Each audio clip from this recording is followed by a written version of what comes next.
On va tranquillement débuter l'activité de ce matin. Bon matin à tous, premièrement. J'aimerais vous souhaiter la bienvenue à notre activité de ce matin, qui est en réalité une activité webinaire sur l'importance du mentorat au temps de la pandémie. C'est une activité qui est proposée par Pratique RH, qui est une initiative propulsée par la Fédération des chambres de commerce du Québec et organisée ce matin en collaboration avec Hello Mentorat. Donc, je me présente pour ceux qui ne me connaissent pas. Mon nom, c'est Marika Allépéré. Je suis chef capital humain à la Fédération, en fait. Donc, j'en profite d'ailleurs pour saluer, en fait, nos membres de la Fédération, les chambres de commerce et leurs membres qui sont aujourd'hui présents s'il y en a. J'aimerais également vous informer là, que l'activité webinaire va être rediffusée sur nos plateformes, soit sur le site Internet de Pratique RH, sur les réseaux sociaux et sur la page YouTube, en fait, de la Fédération. Donc, si jamais il y a quoi que ce soit, vous pourrez réécouter l'activité et on vous partagera évidemment un lien de rediffusion là, lorsque disponible à la suite de l'activité. Avant qu'on débute l'activité, j'aimerais aussi vous informer qu'il y a une période de questions qui est prévue à la fin. Donc, vous pouvez adresser vos questions là, dans la section Q&A ou dans le chat qui sont disponibles dans le bas de votre écran sur les options de Zoom. Et donc, s'il y a quoi que ce soit, n'hésitez pas à nous relancer à partir de là. Pour la prochaine heure, en fait, ce que je vous propose, c'est de vous installer confortablement et de nous laisser vous faire découvrir qu'est-ce que le mentorat et quels sont les bénéfices pour vous et pour votre organisation. Alors, sur ça, on va quand même commencer. Donc, je vous présente rapidement notre invitée de ce matin, qui est Catherine Légaré, présidente cofondatrice d'Hello Mentorat. Donc, bon matin, Catherine. Bonjour. Catherine, en fait, si tu me permets, je vais te présenter sommairement un petit peu ton parcours à nos participants. Donc, Catherine, elle est entrepreneuse et elle a une vision assez avant-gardiste et un parcours quand même très inspirant. Elle est détentrice d'un doctorat en psychologie. Elle est cofondatrice d'Hello Mentorat. En fait, Hello Mentorat, c'est une plateforme numérique intuitive qui facilite, dans le fond, le mentorat et le réseautage de milliers de professionnels en milieu de travail. Donc, Catherine œuvre dans le domaine du mentorat depuis plus de 20 ans. Elle a notamment, en fait, fondé l'application Academos et elle est membre fondatrice de Mentorat Québec. Donc, bienvenue, Catherine. Ça fait pas mal de tour. Oui, j'ai bien fait ça. Oui. Excellent. Donc, pour débuter, en fait, avant qu'on entre dans le vif du sujet, je vais vous faire un petit sommaire de ce que vous aurez l'occasion d'apprendre aujourd'hui avec Catherine et avec notre invitée, en fait, de ce matin.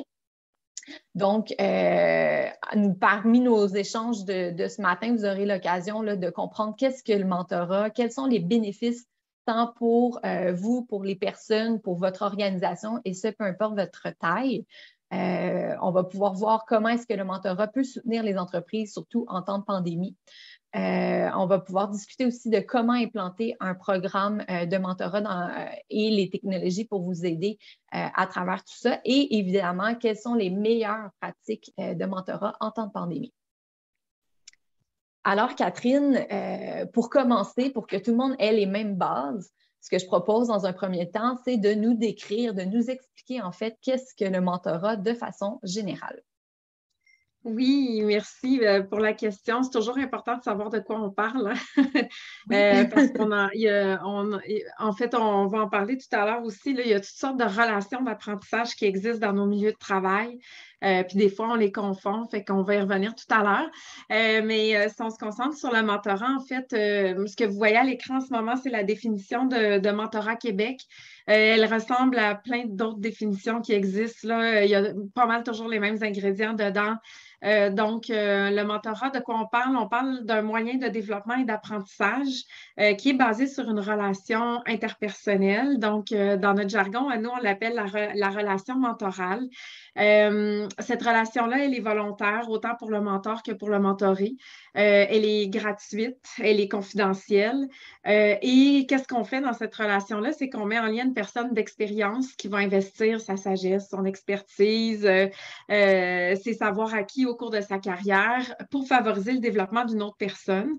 Et cette personne-là, ben, elle va avoir des compétences, des savoir-être à développer qui peuvent être autant professionnels que socio-professionnels, en fait, là, parce qu'on touche, on touche au savoir-être à travers le mentorat. Donc, on parle d'une forme d'apprentissage qui est informelle. On n'est pas dans une formule de cours ou on n'est pas dans une formule très formelle habituellement. On est dans la sphère des apprentissages informels.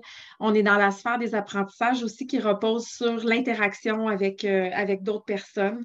La clé dans le mentorat, c'est vraiment qu'on on parle de jumelage, on va jumeler un mentor et un mentoré. Ce jumelage-là va se faire sur la base d'une expérience, d'un parcours que le mentor possède, qui est la plupart du temps dans le même domaine ou dans la même sphère d'activité que son mentoré.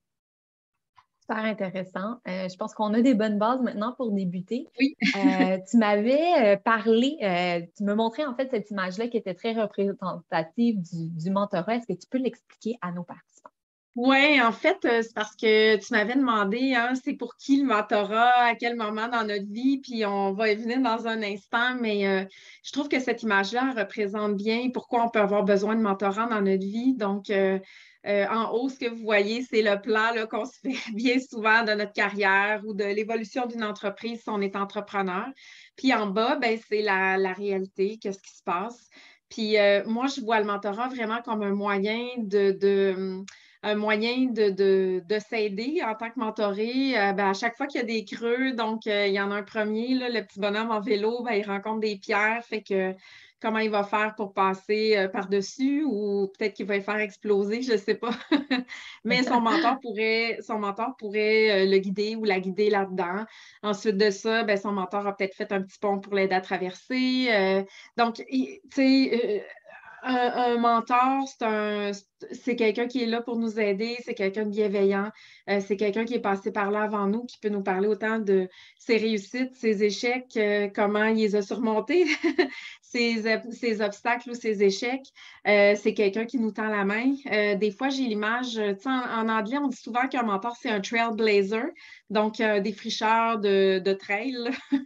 Mais moi, j'ai parfois l'image de quelqu'un qui, tu sais, t'es dans la jungle, puis il y a quelqu'un qui passe avant toi avec une machette, puis qui te défriche un peu le terrain. Mais ce chemin-là qui est défriché, ben, c'est notre parcours professionnel, c'est notre carrière. Donc, les mentors sont là pour nous aider. C'est super inspirant.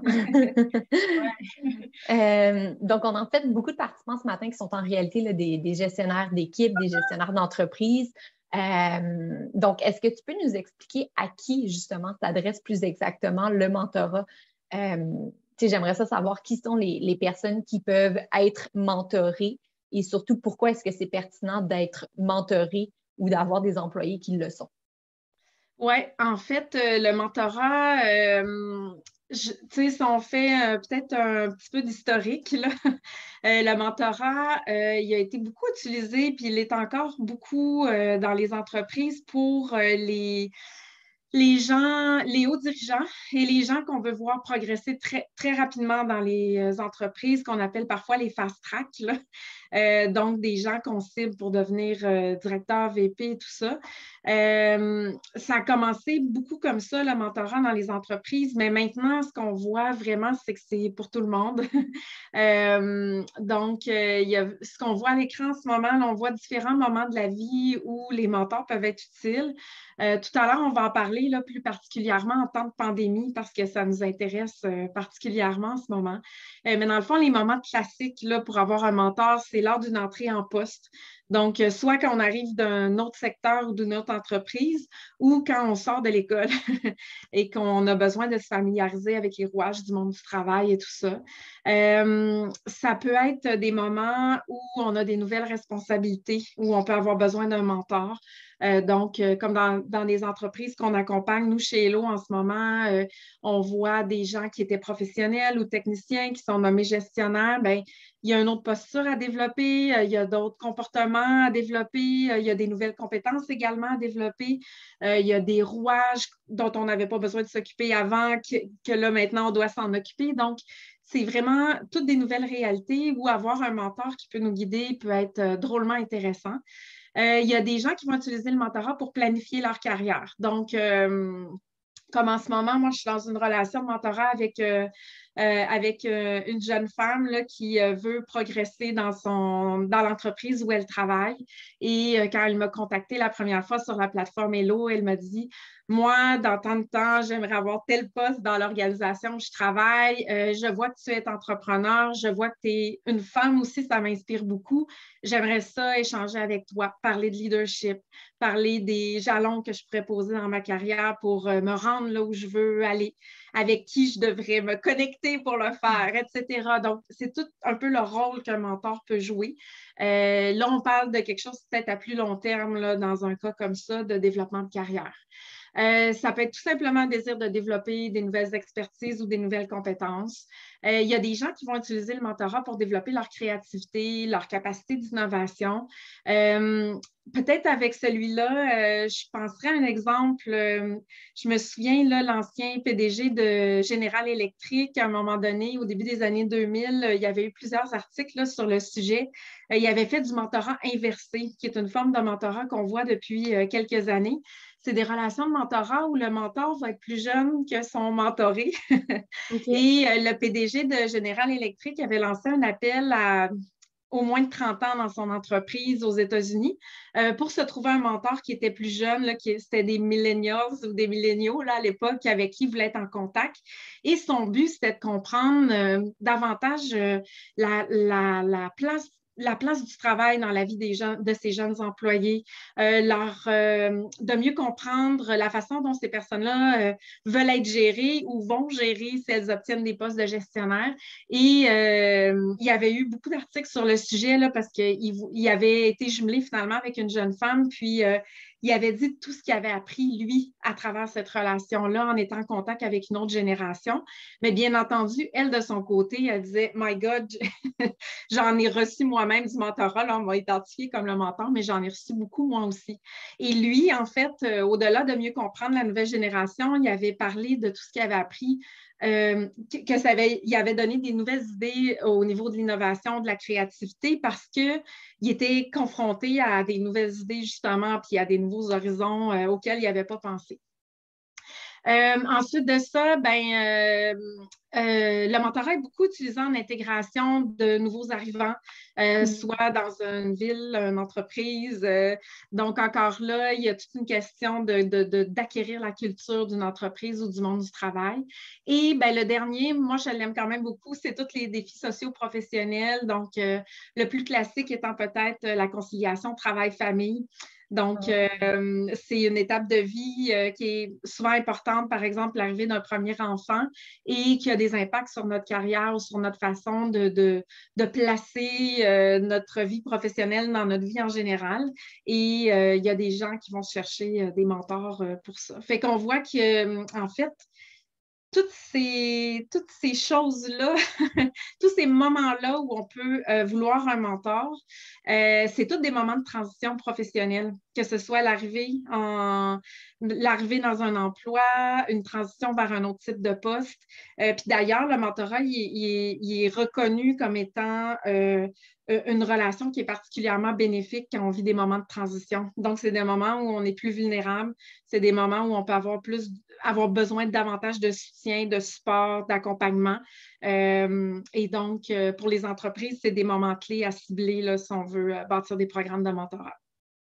Super intéressant, vraiment, de voir qu'il peut y avoir vraiment une transition avec tout ça.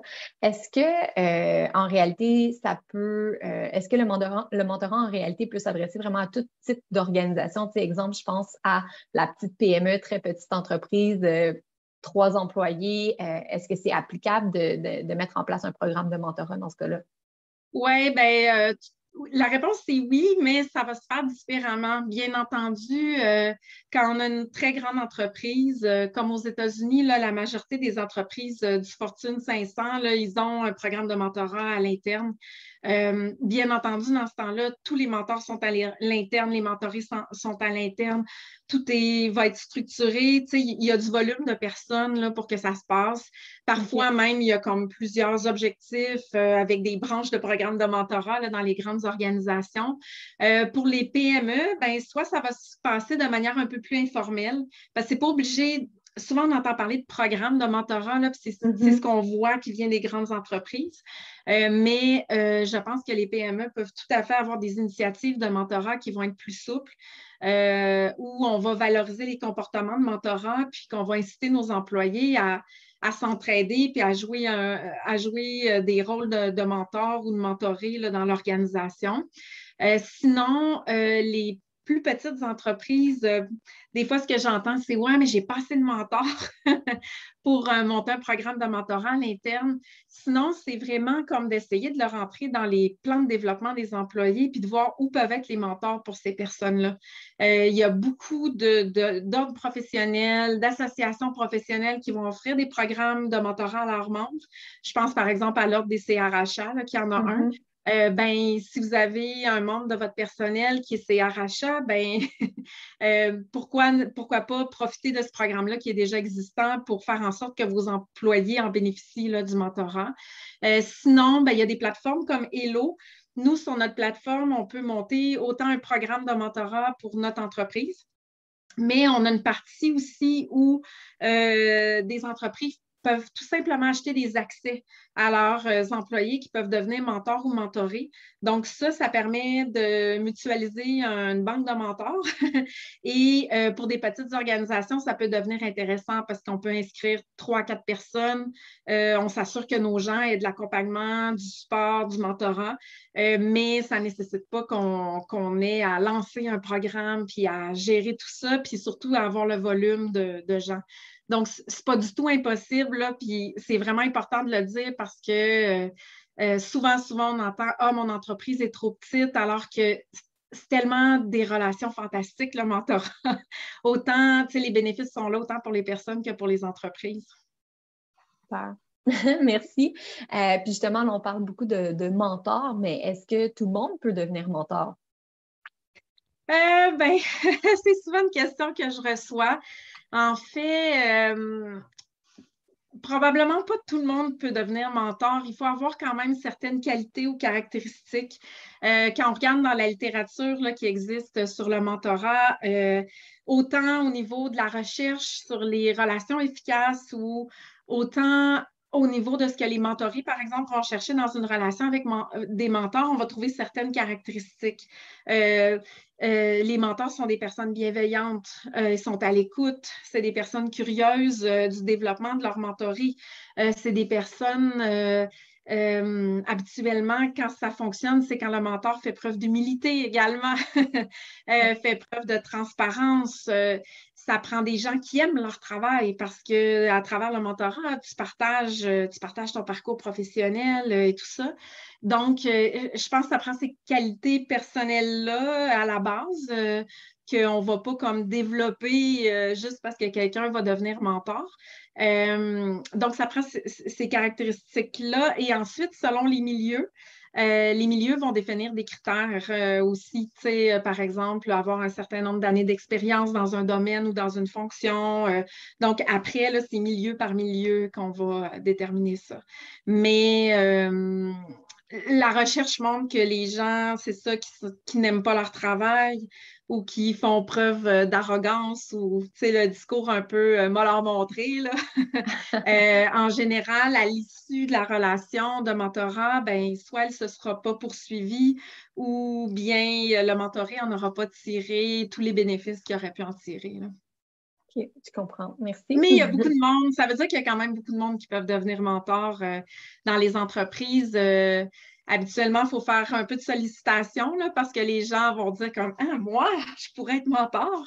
Mais il y a vraiment beaucoup de gens qui ont les qualités pour le faire. Puis on peut avoir la piqûre aussi du côté mentor, là.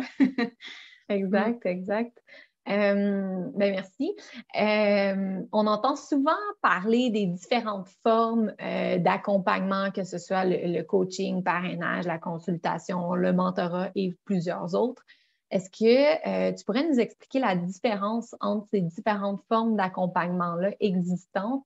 Et ben c'est ça. Pardon. Ma phrase n'avait Oui, pas c'est de une fin. question qu'on a souvent. Peut-être qu'on peut aller à la diapo suivante pour que les gens puissent suivre en même temps. Fait que, tu sais, on pourrait faire un cours d'une heure là-dessus, là, mais en gros, tu sais, pourquoi on les mélange, c'est que c'est toutes des relations d'apprentissage. C'est toutes des relations qui sont axées sur le développement d'une personne là, qui a des compétences à développer. Ce qui va faire la différence, c'est la façon dont ces relations-là se passent, le type d'interaction qu'il y a dans la relation, puis aussi les comptes à rendre à quelque part, là. Fait que dans le mentorat, ben, on est dans une relation où on va jumeler des personnes qui, par exemple, le mentor n'est pas un professionnel de l'accompagnement. C'est quelqu'un qui est, moi je dis toujours, c'est quelqu'un qui est spécialiste de son propre parcours, spécialiste de sa propre vie et qui, à partir de ça, va aider un mentoré à réfléchir, va aider un mentoré à se développer, va aider un mentoré à savoir devenir. Donc le mentor va vraiment agir en se basant sur son savoir, son vécu, son expérience, son réseau. C'est habituellement une implication qui va être volontaire et gratuite de la part des mentors et des mentorés d'ailleurs. Dans le coaching, ben, en général, le mentorat va souvent avoir une durée d'environ 1 an, des fois plus longtemps, des 2 ans, des 3 ans, ça se peut. Là, avec la pandémie, on va en reparler tout à l'heure, mais il y a beaucoup de mentorat plus court qui se fait, que je pense qui est une bonne chose, là, surtout dans le monde du travail où on est maintenant, qui demande de l'agilité, qui change souvent. Le mentorat est en train de s'adapter à tout ça aussi, là. Au niveau du coaching, ben, les personnes qui sont présentes en ce moment, il y en a peut-être qui ont déjà eu des coachs. Donc, les coachs sont souvent des professionnels du coaching. Ils vont être rémunérés pour faire leur travail. L'idée, c'est vraiment de donner des outils à la personne qui va être coachée et que les coachés trouvent les réponses eux-mêmes là, à des défis, à des obstacles qui sont bien identifiés. Et souvent, c'est une relation qui est tripartite. Donc, en entreprise, souvent, la personne coachée ne va pas aller chercher un coach toute seule. Il va avoir une relation avec, par exemple, le superviseur ou, tu sais, ça va être offert par l'entreprise, alors que le mentorat est vraiment plus une affaire personnelle entre le mentor et le mentoré. Le parrainage, c'est une autre relation d'accompagnement. Mais la caractéristique principale dans le parrainage, puis en anglais, c'est sponsorship, là, fait que peut-être que ça évoque plus de choses avec le mot anglais. C'est vraiment comme une relation qui va être plus instrumentale, à savoir que le parrain ou la marraine va être là pour aider le mentoré à progresser dans une organisation ou dans sa carrière. Donc, il va exercer son pouvoir d'influence, il va utiliser son réseau, il va parler pour son parrainer, sa marrainer. Donc, on est dans quelque chose qui est beaucoup plus orienté là, comme action. Puis la dernière chose qu'on voit beaucoup, beaucoup dans les entreprises, c'est la consultation. Souvent, le consultant va réaliser un mandat, va accompagner grâce à son expertise. Donc, quand on va chercher un consultant, le but, ce n'est pas nécessairement de se développer nous-mêmes comme personne qui recourt à la consultation, mais c'est d'aller compléter nos expertises, puis le consultant va faire du travail réel. Donc on est moins dans le mentorat là, à ce moment-là. Cela dit, dans les fonctions des mentors, si vous allez voir là, juste sur Google ou si vous prenez un livre sur le mentorat, vous allez souvent voir que le mentor, dans ses fonctions, il peut être appelé à jouer un rôle de coach ou il peut être appelé à faire du parrainage aussi. Donc, c'est pour ça qu'il y a des zones grises puis que des fois, il y a des mélanges dans la compréhension de ces relations-là. Voilà, s'il y a d'autres questions là-dessus, parce que je sais qu'il y en a toujours beaucoup, n'hésitez pas à les mettre dans le chat. Là, on pourra approfondir un petit peu plus tard là, si vous restez avec des interrogations. Merci Catherine. Hey, c'est super intéressant. On peut bien voir maintenant la distinction entre les différentes formes d'apprentissage. C'est le fun, c'est de voir aussi que le rôle du mentor peut varier là, selon la mission qui a été donnée. Tout à fait. Donc, entrons en fait dans la section mentorat et pandémie. Donc, comme vous le savez, là, au Québec, le contexte actuel de la situation relative à la pandémie COVID-19 et au phénomène de rareté de main-d'œuvre qui a été accéléré notamment dû à la COVID, fait en sorte que les entreprises ont la nécessité plus que jamais vraiment d'accroître leurs efforts en matière de gestion des ressources humaines, en matière d'attraction, rétention de leur personnel. Par ailleurs, dans le fond, le retour là, au mode de réalité pré-pandémie là, qui était en présentiel commence à se faire de plus en plus ressentir dans beaucoup de secteurs d'activité, dans beaucoup de milieux de travail. Il y a de plus en plus d'organisations aussi qui envisagent un modèle de travail un petit peu plus hybride, dû notamment à la grande demande de leur personnel qui ont goûté au télétravail.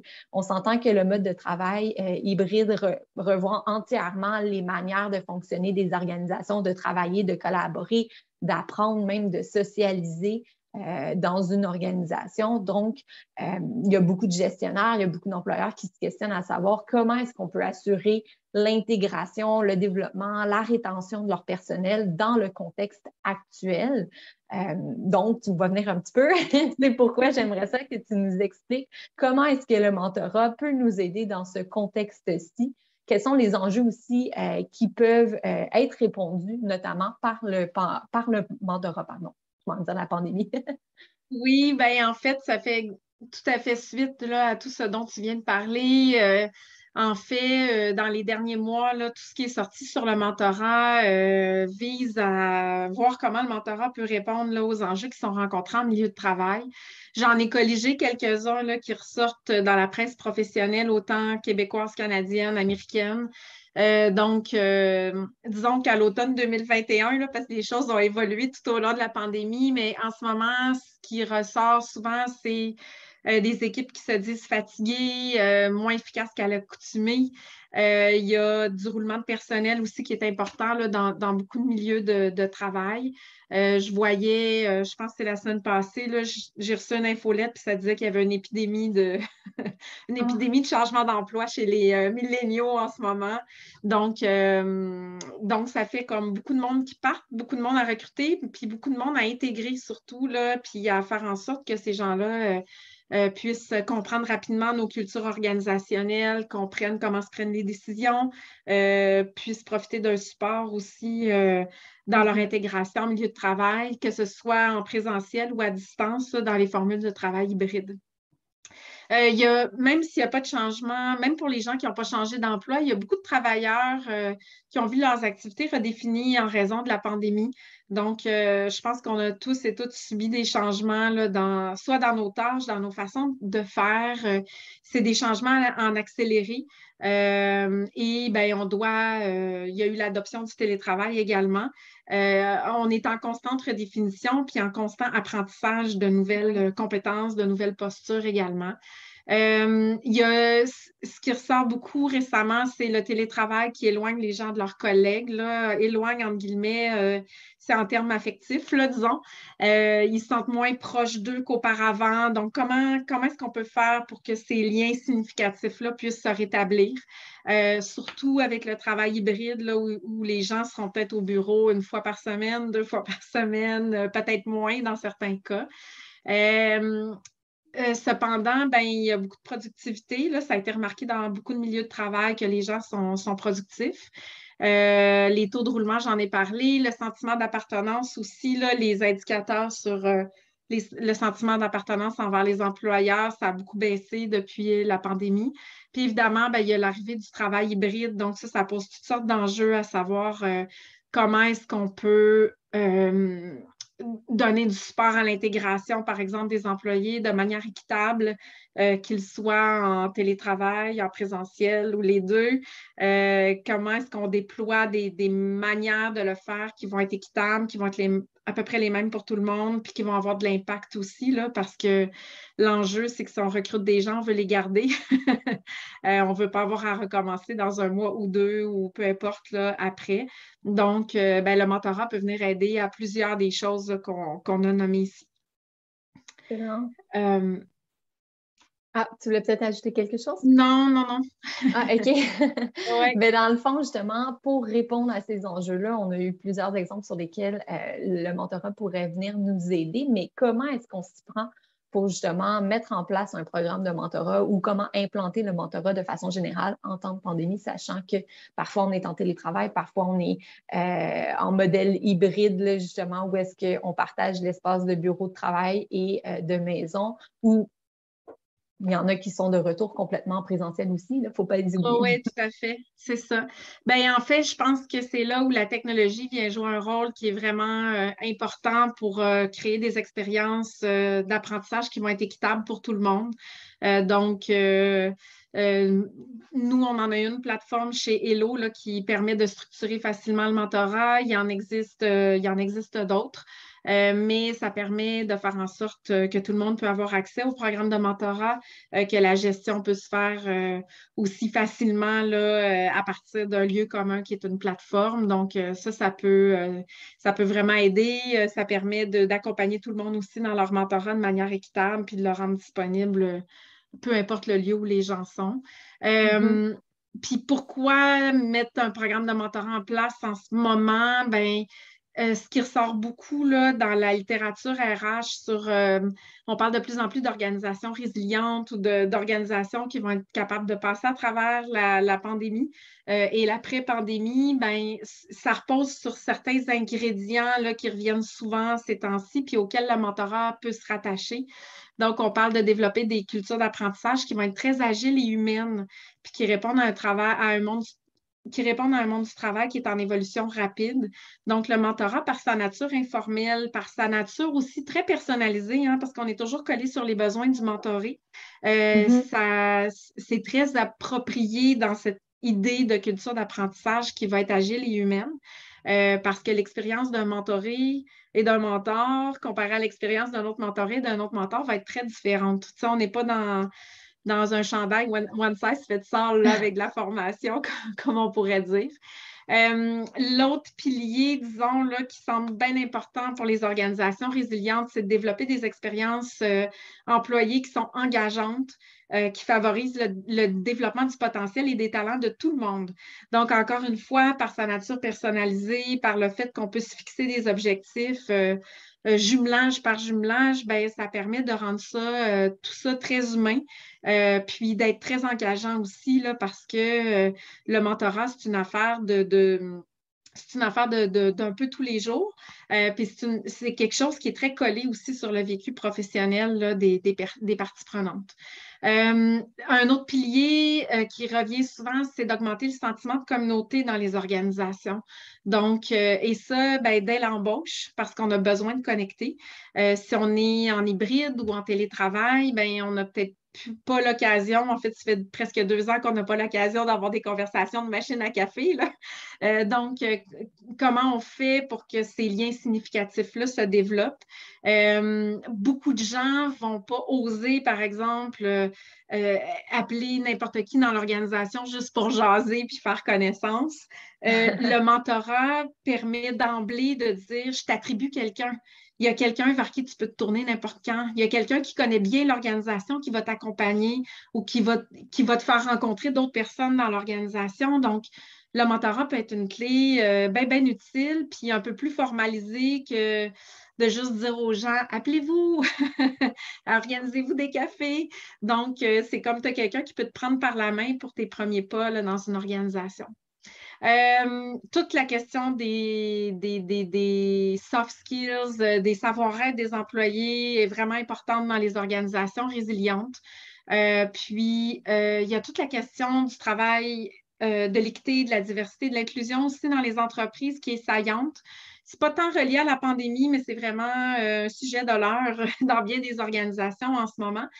Puis le mentorat, il a fait ses preuves aussi là, parmi les stratégies d'équité, diversité et inclusion. Je parlais des entreprises du Fortune 500 tout à l'heure.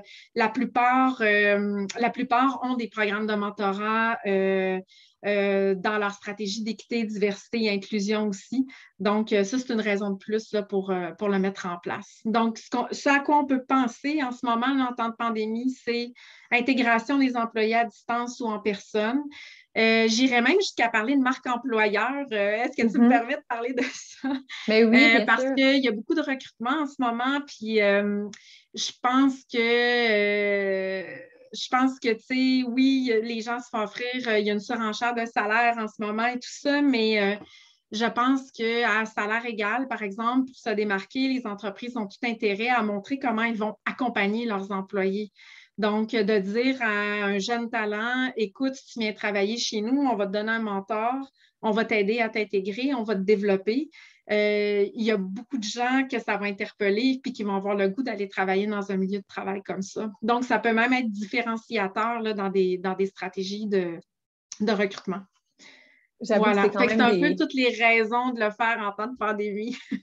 J'avoue que c'est quand même des beaux avantages, des beaux bénéfices là, au niveau d'attraction là, de certains employés ou de rétention même de ces employés-là, Oui, surtout en puis temps de pandémie. ça dépasse largement la vision traditionnelle qu'on peut avoir du mentorat de dire c'est une forme d'apprentissage qui permet aux gens de se développer à long terme.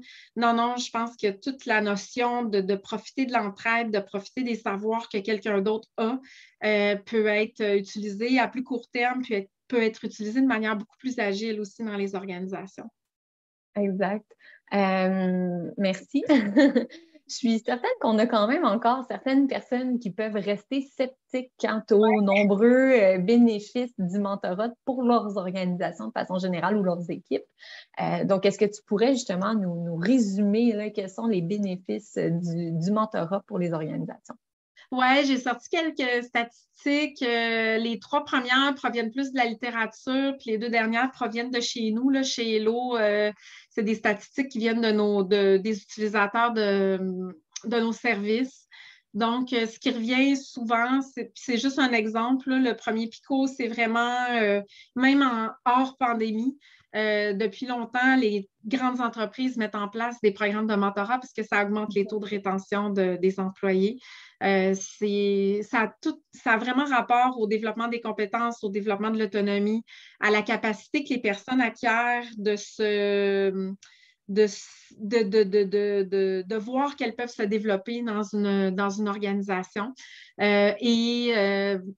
Comme on sait, là, je pense qu'il y a des gens RH branchés, mais ça coûte souvent moins cher de garder quelqu'un que d'aller recruter quelqu'un de nouveau, là, et c'est moins d'efforts également.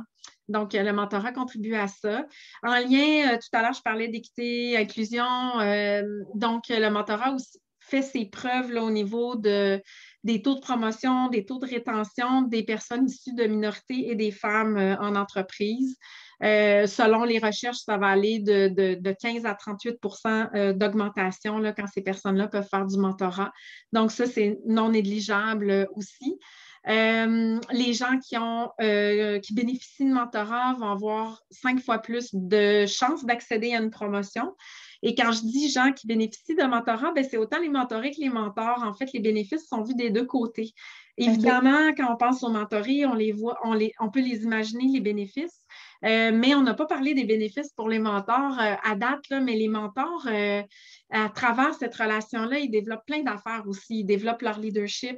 À l'intérieur d'une organisation, souvent, d'être mentor et que ça soit su, ça fait que ça développe notre notoriété. On est perçu davantage comme un expert ou une experte. Donc, ça peut tout à fait aider à nos chances de promotion. Les mentors, ils vont être stimulés là, par des nouvelles idées à travers leur mentoré. Ils vont développer des habiletés d'écoute, des habiletés communicationnelles. Donc, pour eux autres aussi, ça a des impacts sur leur développement de carrière. Les 2 derniers, comme je disais, ils viennent de chez nous, là, chez Hello. Donc, nos mentorés, ça, c'est à travers des sondages annuels. Là, les mentorés disent prendre de meilleures décisions grâce à leurs mentors. Puis, On en parlait tout à l'heure d'intégration en emploi. Donc, nos mentorés disent que le mentorat leur permet de s'approprier plus rapidement aussi un nouveau poste. Donc, ça, il y a un gain pour la personne, mais il y a très certainement un gain pour l'entreprise aussi. Merci. Je pense que là, on va en avoir convaincu quelques-uns. Oui. Donc, oh, pardon, ma souris n'était plus là. Donc, en fait, via l'initiative en fait, de Pratique RH, nous, on cherche toujours à faire ressortir puis à faire la promotion en fait, des bonnes pratiques en entreprise pour que les gestionnaires, les dirigeants d'entreprise qui doivent faire face à leur gestion des ressources humaines et donc aux enjeux de main-d'œuvre, puissent identifier des pratiques facilement accessibles. Donc, est-ce que tu pourrais nous identifier justement des meilleures pratiques de mentorat pour applicables en fait en temps de pandémie? Oui, ce que j'ai mis à l'écran, c'est surtout des meilleures pratiques si vous êtes dans une relation de mentorat en ce moment. Si vous gérez un programme de mentorat aussi, ça peut être des bons conseils à donner à vos participants, participantes.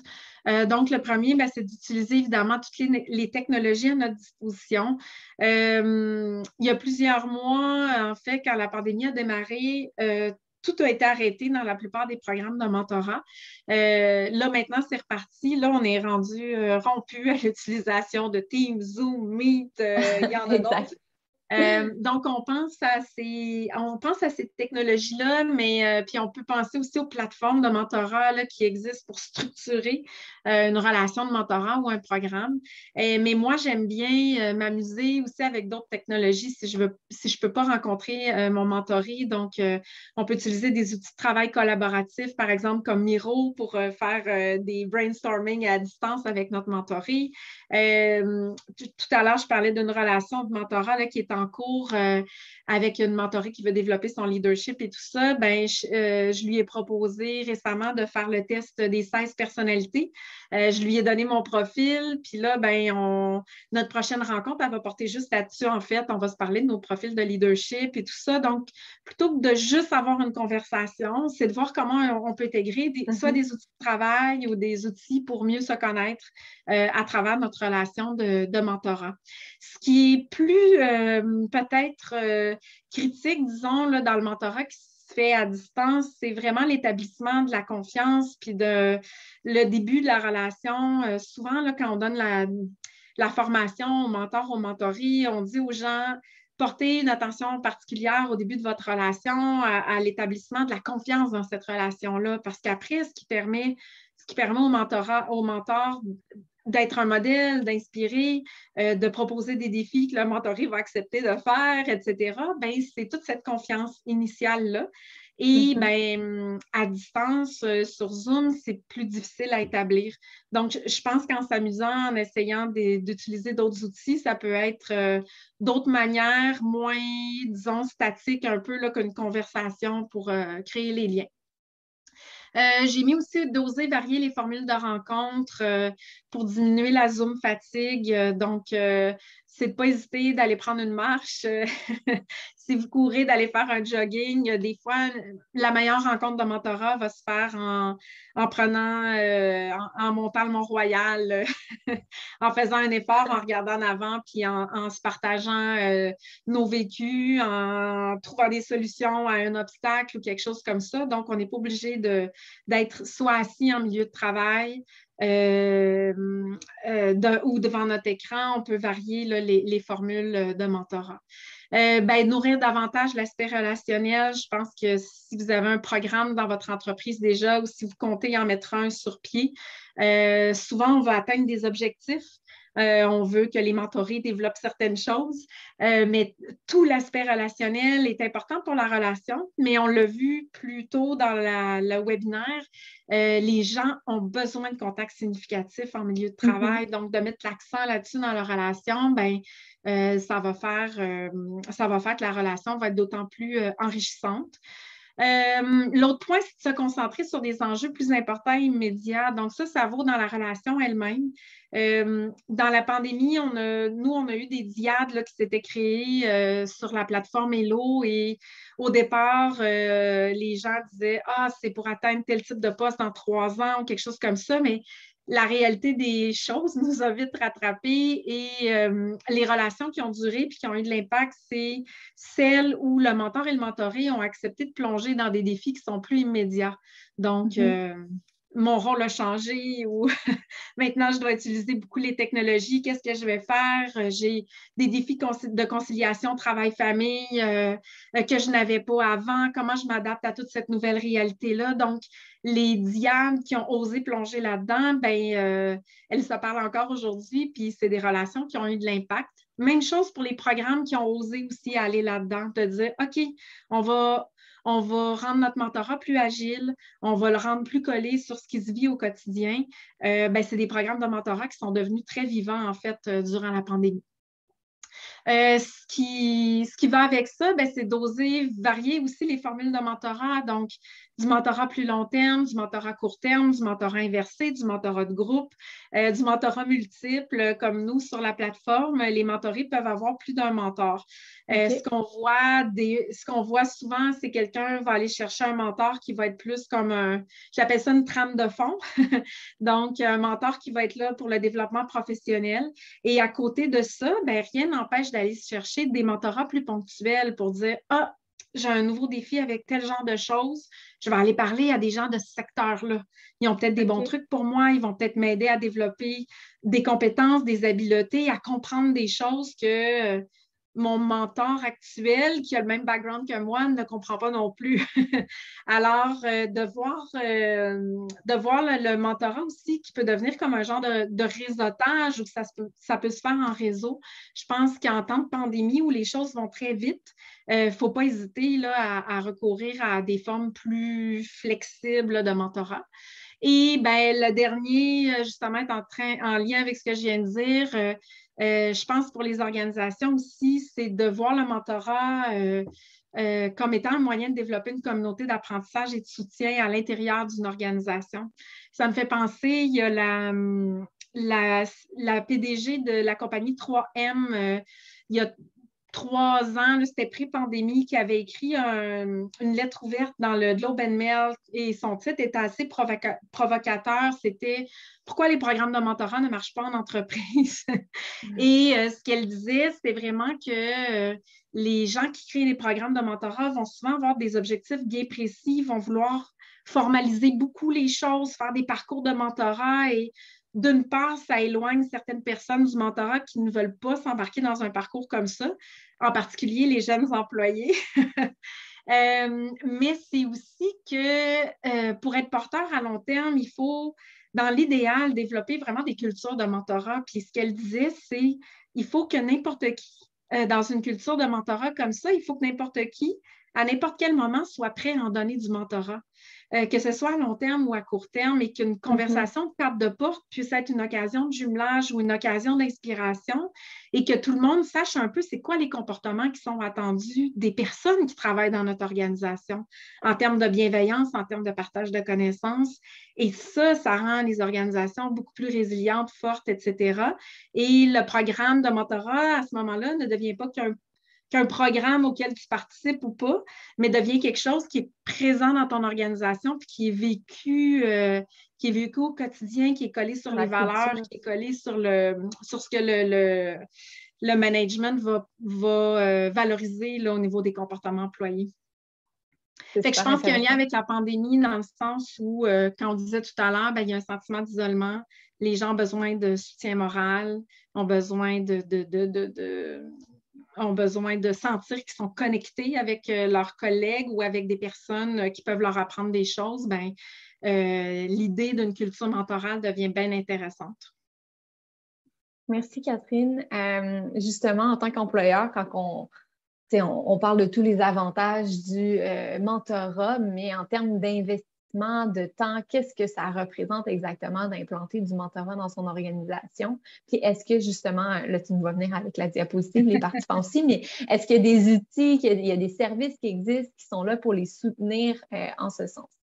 Oui, ben c'est ça, ce que vous voyez à l'écran, c'est l'application que nous, on a chez Hello. En fait, nous, notre entreprise, on a l'application, puis en fait, qui vient soutenir le mentorat autant pour l'organisation que pour les mentors et mentorés. Donc, ça permet à travers l'application, d'avoir les profils de tout le monde, de procéder à des jumelages. Même les gens peuvent s'auto-jumeler. On a un algorithme là, qui va recommander des mentors en fonction de notre profil. Donc, quand on parle de temps à investir, ça sauve pas mal de temps au niveau des personnes qui s'occupent du programme.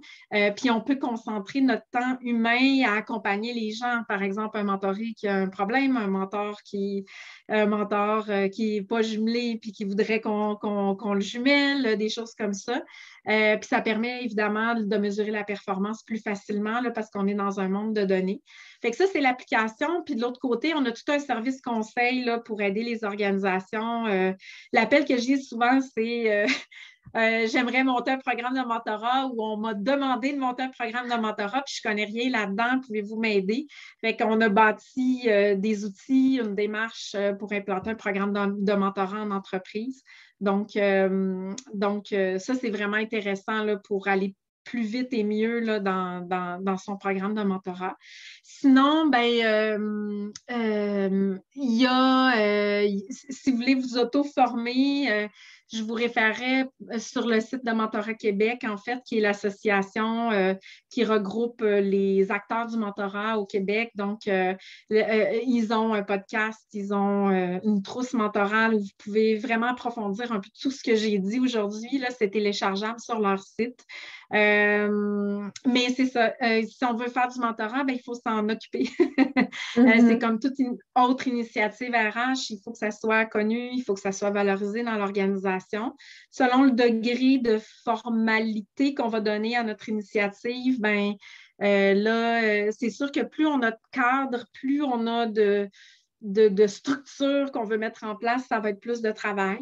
Il y a moyen de le faire plus informellement, là, comme je disais tout à l'heure, avec la plateforme Hello. On peut simplement envoyer nos équipes, dire inscrivez-vous, trouvez-vous un mentor.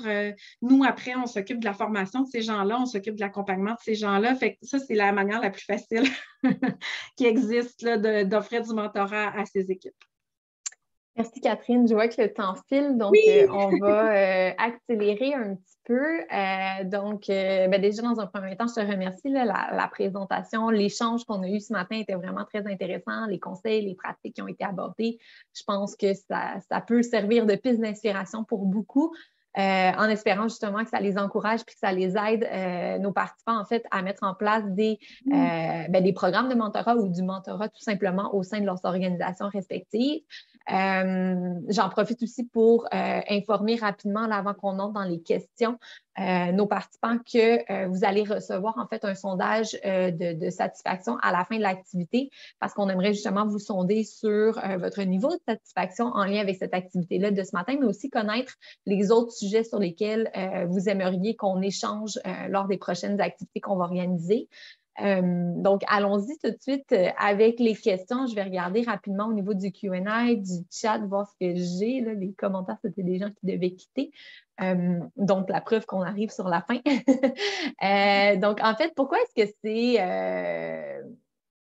Ma question serait, est-ce qu'il y a une préparation, en fait, quelconque nécessaire pour mettre en place le mentorat? Est-ce qu'il y a du jumelage qui doit être fait, qui peut être ou pas suffisant là, pour les mentors mentorés? Oui, dans les éléments, disons, qui font que les initiatives de mentorat ne vont pas marcher ou être décevantes, là, il y a le manque de préparation des mentors et des mentorés. Donc, il ne suffit pas de jumeler, mauvaise nouvelle, il ne suffit pas de jumeler les gens là, pour que tout ça fonctionne et que la sauce prenne. On dit qu'un minimum dans une initiative de mentorat, c'est de former les mentors et les mentorés à leur rôle. Donc, c'est important que ces gens-là comprennent ce qu'ils vont faire en étant jumelés ensemble. Quel est le rôle, par exemple, du mentor? Quelles sont les attentes que les mentorés peuvent avoir à l'égard du mentor? Quel rôle doit prendre le mentoré aussi? Hein, parce que le mentor, c'est pas quelqu'un qui fait toutes les actions puis qui remplit un mentoré de connaissances et de tout ça. Donc, on peut parler des écueils, on peut parler des compétences mentorales, donc au niveau de la communication, de l'écoute, du feedback qui peut être donné au mentoré. Donc, ça, c'est vraiment une étape clé là, quand on jumelle ou quand on amène des personnes à participer à un programme de mentorat. C'est quelque chose qu'on offre aussi chez Hello. Donc, si vous n'avez pas, besoin d'une plateforme de mentorat ou quoi que ce soit, que vous avez juste besoin de formation, c'est des formations qui, en général, vont durer 1h30 à 2 heures là, selon les organisations. Puis ça permet vraiment aux gens de partir du bon pied dans leur relation de mentorat. Excellent, super intéressant. Est-ce que, en fait, quels seraient les enjeux qui sont les plus souvent rencontrés pour justement implanter du mentorat dans les organisations?